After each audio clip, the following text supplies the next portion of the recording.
Bismillahirrahmanirrahim.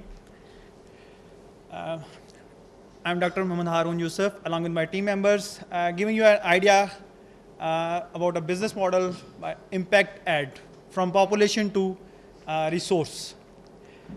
If we look over a few of the facts that the first day, Bernard Amade also presented that total we are having 190 million population, out of which the literacy rate might be between 55% to 58%. But many of them simply only can write their names. Okay? They don't have any technical skills. And where poverty line, 70% of people are living under the poverty line, making $2 per day. And if you look over the population distribution, that is between 15 years to 40 years, check it, that is 40% of population is between the range 15 years to 40 years. And there is only 1.4 million folks that are enrolled in the universities. Now, so these are some statistics regarding the unemployment in Pakistan. The statistics from the year 2003 and 4 and 2005 and 6, and obviously it is more for now. And if we have some analysis like in between the age groups, 15 years to up to 39 years, that are 40 years. So there is around about 28% population that is unemployed within these age groups. And majority of the population of this part, including the females, is also unemployed. They are unemployed because due to some social norms, they can't come out of homes and they can't do anything. I'm from a village. I spent majority of my life in a village. And when I look over my peers, my class fellows, some of my street fellows, what they are doing? They are just planning to go abroad. What they will do by going abroad, maybe they're doing some kind of labor job. If I just visit any passport office in my locality, maybe in the central Punjab, in the middle Punjab, you will look, a lot of people are there, they're just applying for the passports. Why they're applying for passport? Because they want to go to abroad for the employment. And what type of employment they will get there? Maybe some kind of taxi driver, again, maybe some kind of labor. They don't have any technical skills for which they are going abroad. So this part of the society is totally uninterested. What we are having till now, we're having two sort of education system, that there are some elite class, the rich people who are studying in the higher education institutes. Then there are persons who are just motivating towards the engineering, medical, and then the business studies, the accounting studies. But what is going to handle with the class which is just matriculation, intermediate, or maybe finalized with the art studies? Similarly, majority of the female population in the rural areas are just pursuing their studies in the art sector. So what's the future of that human resource? So the solution is that we want to convert that population into a human resource. We're not going to make any product. We're going to generate a service. From that service, we can convert that human population into human resource, and that human resource can be converted into human capital. Clear? That can be used for the economic growth. And main important thing, we have to change the mindset. We have to give them the knowledge. We have to give them the training. We have to brainstorming them so that they can realize that for what they are doing here, for what they don't need to go to abroad. They can do here something. They can do some kind of jobs here. So we're also providing that 38% or 28% of highly technical short-term education in sequential approach. Clear? That short-term education means we're going to spend maybe one month on those persons, and within those days, we are going to provide them highly technical education with an intensive hardware program. And also, we are going to provide them the opportunity how they can learn, like using the freelance. If we look over the freelance, just as of today, on just one web page, the freelance, there are 6 million projects are there. So these are some statistics generated from the FD Solutions app, the cash flow and the profit loss. If I want to say this is the expenditure, sales, and profit chart for a 5 years plan. We're starting with some initial fund requirement for the like $20,000 US, and gradually we are going to scale up the business by adding more number of students. Even we are also planning to add more number of campuses. Like we are going to start first one in the Islamabad, Rawalpindi. Then we are going to, after 2 years, we may be starting in the Lahore, and after again 2 years, in the 5th year, we are going to start maybe in the Multan or in the Peshawar. Clear? And at the end, we are having these kind of earnings. Now I want to invite Dr. Anwar. Please guide. So I would just like to summarize and conclude our presentation that what is the impact we are trying to make. So the main factor is obviously we are trying to run a business, so we are trying to raise money. As you can see, we have made a business model to raise money, but also we are trying to impact the unemployed youth of our nation. So what we are trying to do is reduce unemployment by targeting that segment. And the social impact we are hoping it will make is that when we talk about a single unemployed person, if that person get employed, that will be benefiting a whole family. So we are trying to, if we are saying if we are able to employ 100 persons, we will be basically affecting 500 persons in total. So that will be the overall impact. $20,000 for the initial startup. What we planned, basically we need a capital expenditure of around about $12,100. That is the capital expenditure we need.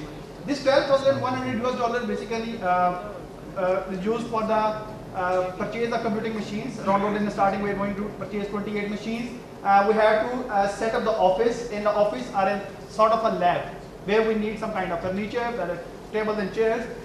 Similarly, we need some kind of basic necessities within that office. In complete office setup, including the computing machines, we need $12,100.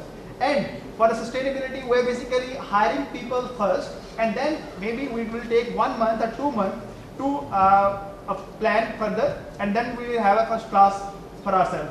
And those people are basically being paid like about, we are having general overhead around about $600 and salaries $1,350.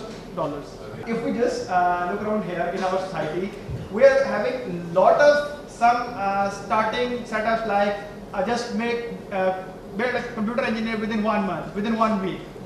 We are having a lot of advertisement regarding this. In our society, we are having some persons which are computer literate. They can have the basic knowledge of computer. That is our first, basically, the major person we are going to acquire. They have the basic knowledge of computing. We convert that computing knowledge into, like as a starter, we can train them for the graphic designing, we can train them for the documentation, we can train them for web application development, and even if we have some skilled input, then we can go for the mobile application development. I would like to add one thing, that we're not starting off with actually imparting into them hardcore stuff like iOS and Java and everything. We're starting off from HTML and CSS, and we'll gradually build upon that. So if one of our students who has actually passed from this program and wants to enhance his or her level, they're more than welcome to apply into our level 2.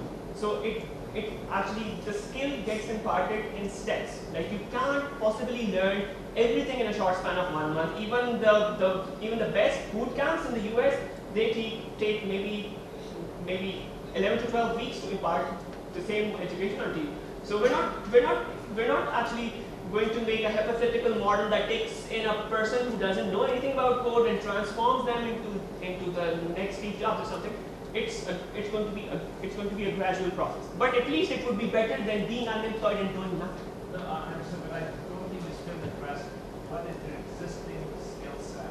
The existing skill set, okay. So we've noticed that there are a lot of initiatives in the US that could teach how to code to housewives and children and homeless people. So their skill set is that they can read and understand. So we are targeting a basic literacy level and basic mathematics, that's plus, minus, multiply, and divide, and we can take them on actually from there.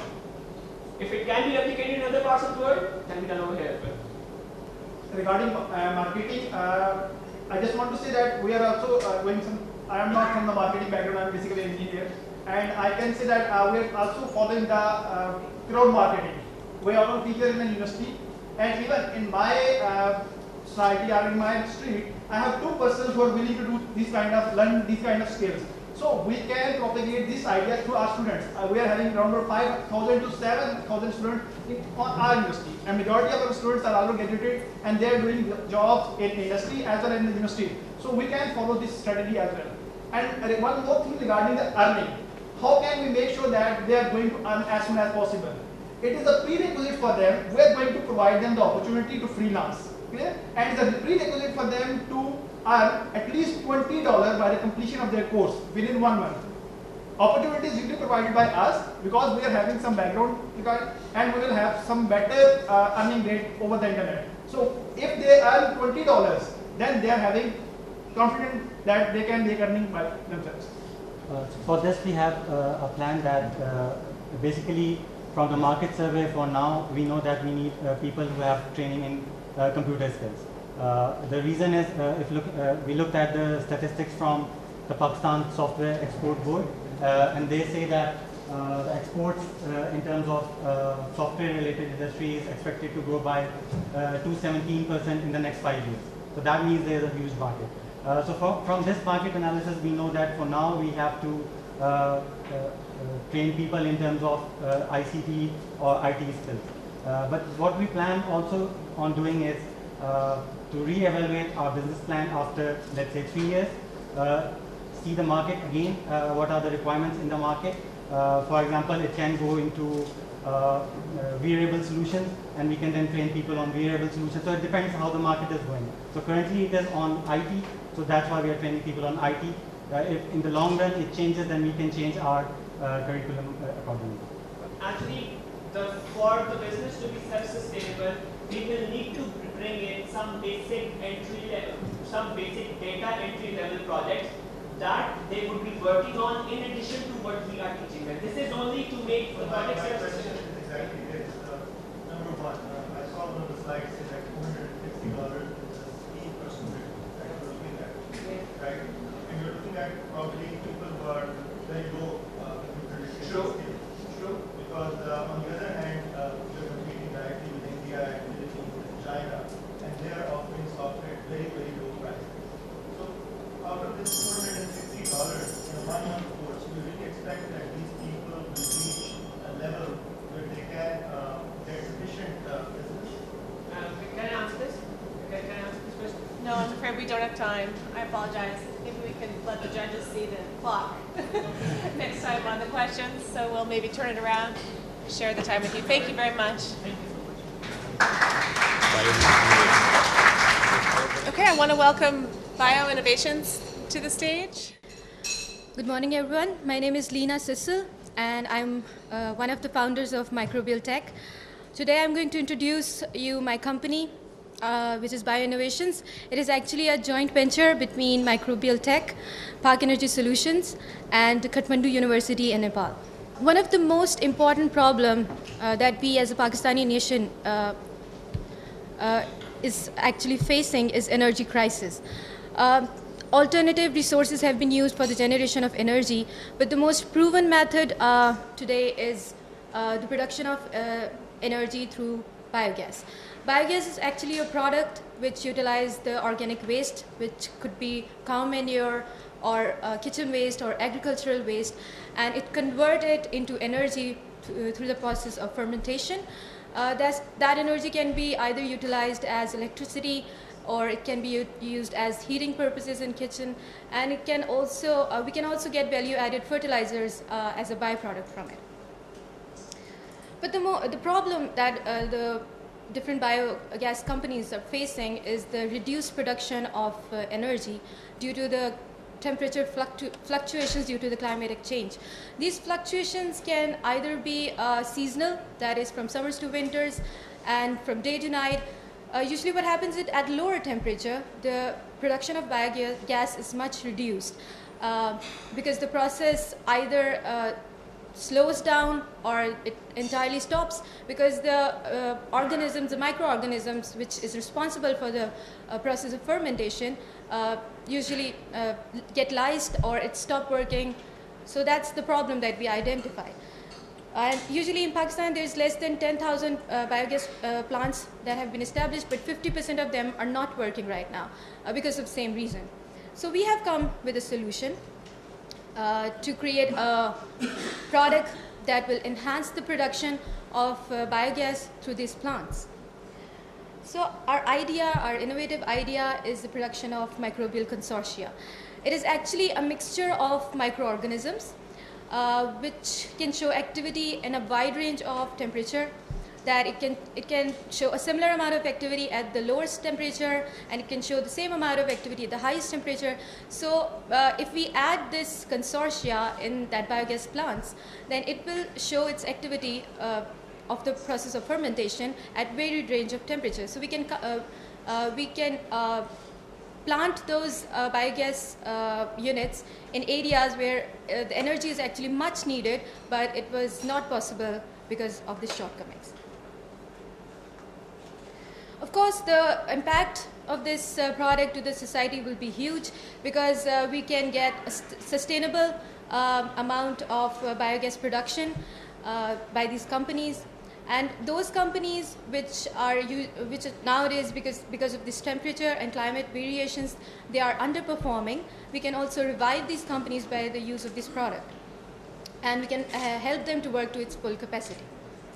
It is a very cost-effective method. Normally, to cover this problem, what these plants do, they use certain membranes as in insulators, and certain mechanical devices for the mixing of temperature, for the uniformity of the temperature in the digester.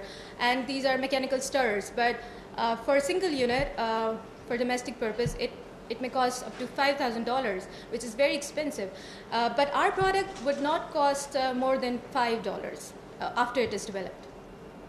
And it also helps in combating the unforeseen effect of climatic change on the biogas reduction. We are very fortunate to have this diversified group of individuals with a various skill set. We have on board engineer Alirazan Randhawa, who is the founder of Park Energy Solutions. He has won all very international and national awards on the production of the technology. Then we have Dr. Beam Shrestha. He's a professor in mechanical engineering. He has already implanted 10,000 biogas units in Nepal. And then I am a PhD scholar, and I have 3 years of field experience in microbiology. My colleague Muzna Hashmi with the same experience. And then we have people from corporate industry. We have an advisor, business advisor, who has almost 27 years of experience, Ms. Amreen Waheed. And then we have engineer Rashid Bashir, who's an electrical engineer, Abdul Moiz, environmental engineer, Saman Khan, environmentalist, and Shakil Ahmed, chartered accountant. So in the near run, we want to run some tests to optimize the process, and it will take up to 6 to 8 months. And then we will, after the product is developed, we want to develop our production facility, which could take the next 6 months. And then we'll, on the long run, we're going to continue with the commercialization after the initial 15 months. Our potential clients would also be our partners, that is Park Energy Solution and Khatmandu University in Nepal, because they have also served as the testimonial to the need of this product right now. And then on the long run, we want to export it to the other companies in China and India. As I was looking through this process, I have come across some other students of different university in Cordova in Alaska who is also testing this procedure. So we want to be partners with them so that we can share in the knowledge and cope up with the solution. We already have a competitive edge over traditional temperature and slurry management system. As I have explained, it's very expensive as compared to our product. Now I will ask my colleague to explain more about the marketing strategy.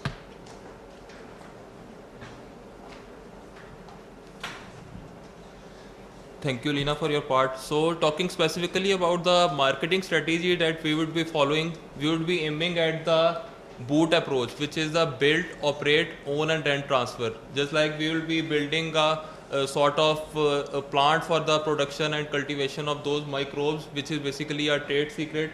And then we will be operating, owning a firm, and then we will be transferring, as mentioned, as my colleague also mentioned, the clients. We will be transferring those. Apart from these, we will be subscribing to Alibaba.com. This has already proved successful results for our seniors who have been working, as she mentioned, Mr. Ali Raza and our professor from Nepal. So we will be placing our product on this site. So this will help us in the marketing. And we will also be getting contacts from the directories from biogas associations specifically the companies which are suffering basically this problem of inefficient production of biogas in the insufficient climate. And lastly, we will be marketing by email, phone, videos, and obviously social media, which is also an effective. The business model that will be, as I already cleared, we will be like producing those microbes, and then the cycle will go like this, that, and also we'll also be concentrating on the market feedback so that we can improve our effectiveness in the later years. Specific about the financials, they are quite interesting. If I look at the peak cash we need for the development of our project, it is around 60,000 US dollars. This is a 5-year plan for our peak cash, and previously that was a 1-year plan. And these are the sales assumptions that we would be using for our 5-year plan. The sales price for our basically the sachet of microbes would be around $5, and we will be like keeping the same price for the 5 years, which will also increase our consumer confidence, as this is not currently available in the market, so we need to build a consumer confidence. These are the balance sheet, and if I talk about our break even and the profits that we will be generating, and in what year the break even, we will be aiming to break even at the 2nd year, and the profits that we will be able to generate will be at the end of 3rd year, or basically the start of 4th year. So, and also if I look generally from the SWOT analysis, which is the strengths, weakness, opportunities and threats, this project is ideally feasible in Pakistan, and if successful here, we will obviously be moving towards the Nepal region and the southeastern region. So that's it from our project. I would like to thank you for your attention. Are we ready? And it'll be again 10 minutes presentation. Assalamu alaikum everyone. We are going to present HealthLink. The team consists of professionals and academics from NUS, SEEKS, as well as the interactive group. I am Khalid Latif, with around 7 years experience in healthcare standards, interoperability standards experience. I've done project management and been working in healthcare from last 5-6 years as well in terms of product development. Jawad is coming from interactive group. He has deployed 36 in public sector. He has deployed 36 telehealth sites. He has business development experience. Iram is our training specialist, and Yasir is our accounts and finance guy. Okay, so many say Pakistan is a different and difficult country to understand because the perspective and the landscape is so wide and different. But in healthcare, it's not difficult to understand what Pakistan is. If we talk about the statistics and indicators provided by World Health Organization, per 10,000 population, Pakistan has got just one healthcare unit, which is actually among the lowest in the region as well as in the world. We've got just 6 hospital beds per 10,000 patients. Same goes for one dentist and just 8 physicians. And we talk about these 8 physicians per 10,000 population, it becomes more critical and alarming if we see the distribution, because only 76% of those doctors are in urban area, and just 24% of those are serving in rural area. Don't forget, Pakistan has 63% population living in rural areas. That amounts to 112 million people living in rural area, and most of them are in remote areas. And if you're wondering what happens if we have that much amount of population living in rural area and so few doctors, what happens then? WHO has given us some statistics. I'm going to quote those statistics. ARI, acute respiratory infection, is a cause of death, and it amounts to actually 15% of deaths in children aged less than 5 or less than 5. In Pakistan, that's the figure is worldwide. In the Pakistan, only 55% of such children with that disease able to see a hospital in their life. And the rest of 45% either build an immune system which will cure them, or they die, end up in graveyards. And if you're not convinced by this number, let me take you to diarrhea. 600,000 deaths in the worldwide. And in Pakistan, only 47% of the children with diarrhea are taken to healthcare facility for a treatment. Rest of 53%, God knows what happened, or WHO knows what happened with these children. And actually, just because most of the population is living in rural area, the salaries or the amount, the earning is very low, extremely low, actually, not just low. And more than that, they spend 90.2% out of their pocket for their healthcare expenditures, because government is not spending sufficient amount of money for them.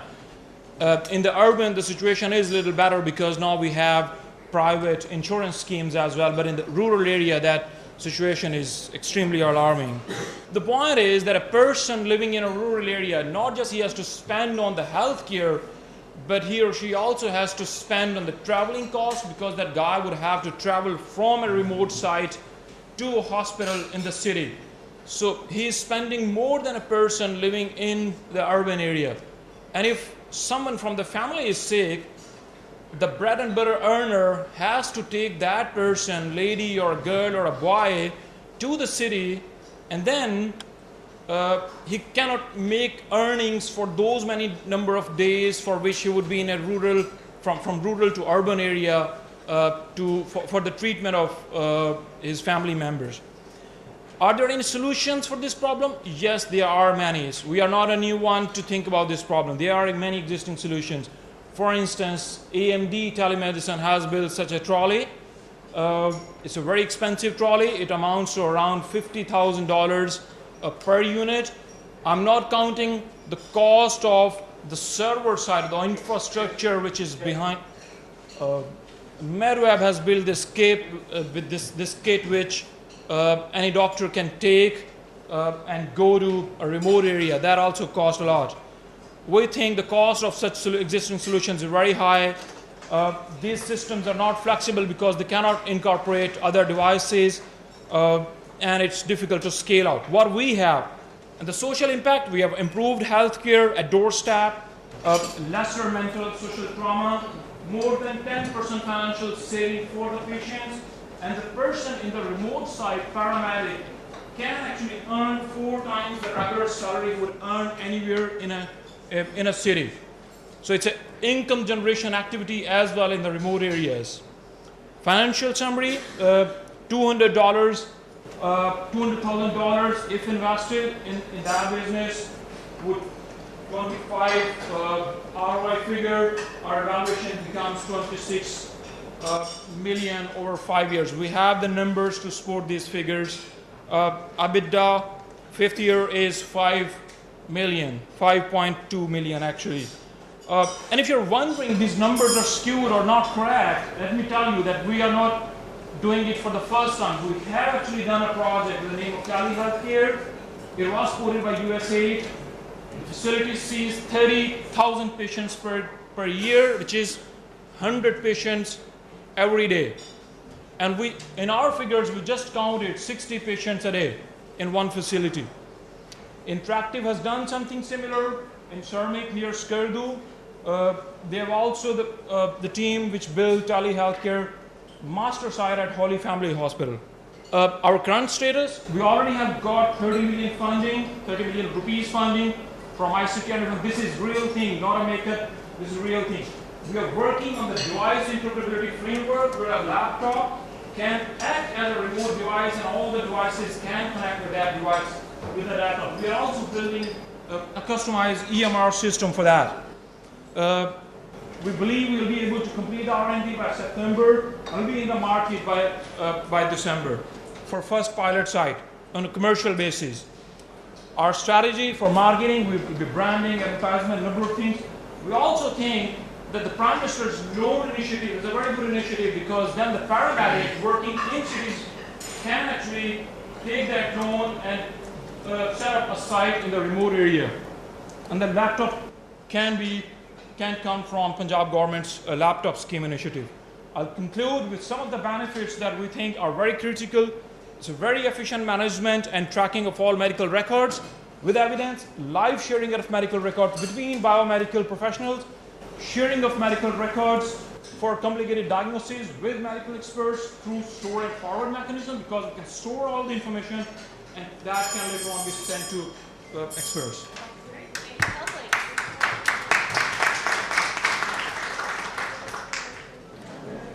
Assalamu alaikum. I am Dr. Muhammad Saqib, representing the black gold, waste to black gold, which is also called as biochar.